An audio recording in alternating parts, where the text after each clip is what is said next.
Ede na ndị be ya ezinụlọ ya enwere ụbịam mete mmụọ aba ịchagha Sister Mamu kwa nwanne gị nwoke ahụ. Gịnị ka ha si na-ekwu okwu? Otu na nnụlụ aka ngara amata m ndeke. Dede ụlọ ọchị ụlọ dede mara n'ibigri n'ihi nye 5,000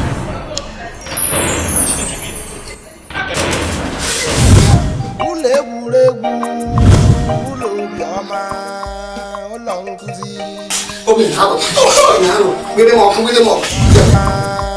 ụlọ nkụzi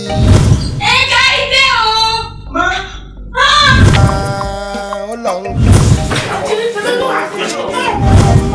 ya manụ n'ụlọ dede Cham cham cham ihe dị ụtọ adịrị gị mma. ka anyị chere ọchị ọrụ ọzọ enwe ya nwa ọrụ leta ọ dị ọkụ na uwe anyị ahụ ọkụ anyị ahụ mmiri Ede na ndị be ya ezinụlọ ya ụlọ dede mara mma